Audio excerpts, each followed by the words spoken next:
Hola, bienvenidos nuevamente amigos.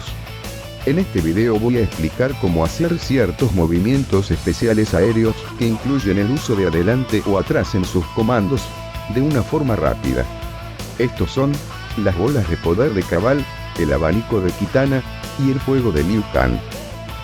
¿Para qué nos sirve esto?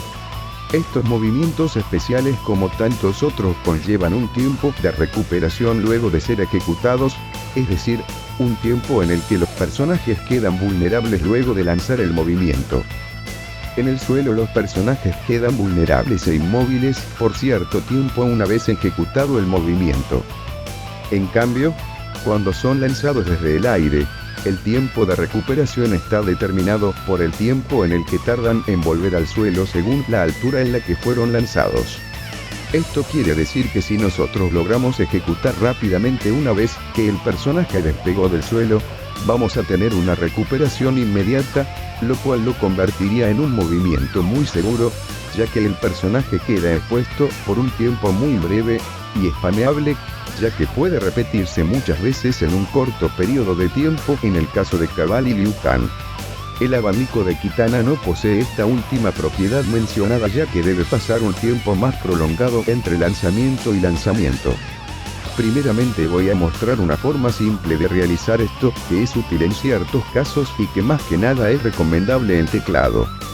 Consiste en mantener hacia arriba, cargar el primer direccional del movimiento en el suelo y presionar el siguiente direccional más los botones de puños correspondientes cuando el personaje haya despegado del suelo.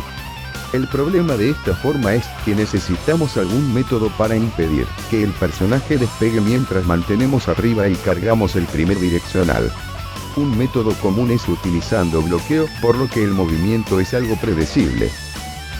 Una vez lanzado un movimiento aéreo podemos aprovechar que el personaje se encuentra todavía en el aire y seguir sosteniendo arriba para luego repetir el movimiento las veces que queramos. La altura del movimiento depende del tiempo en que tardamos en presionar el resto del comando una vez que el personaje despegó del suelo. Veamos los siguientes ejemplos.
Otras instancias en las que el personaje queda inhabilitado para ascender aunque se esté presionando el botón de arriba son: cuando es derribado,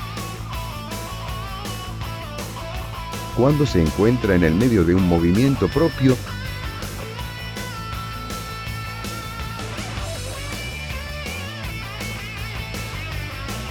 o cuando asciende a un escenario continuo, entre otros. Pasemos ahora a la otra forma. Esta es generalmente superior a la anterior en casi todos los aspectos, dado que permite tirar el movimiento de la manera más instantánea posible y el movimiento no es evidente como en el primer ejemplo.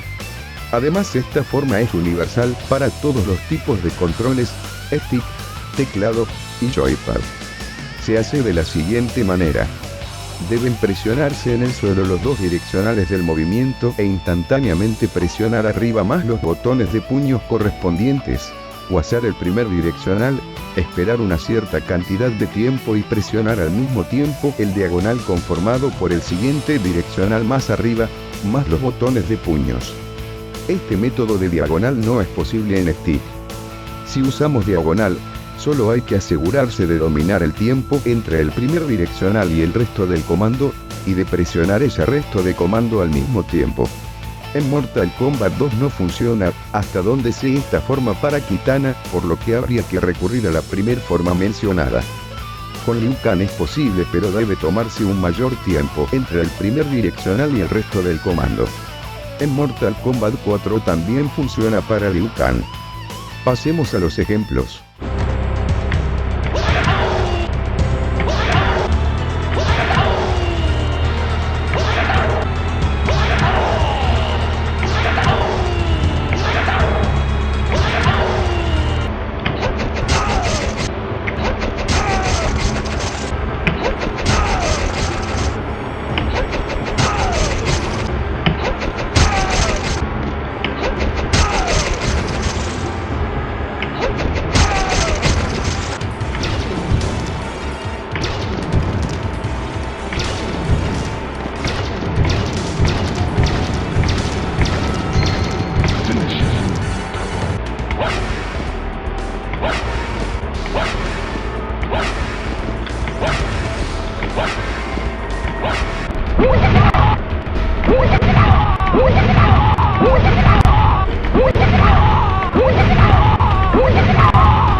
Hay veces en que predecimos que el oponente va a saltar y necesitamos tirar el movimiento a mayor altura según el salto del oponente.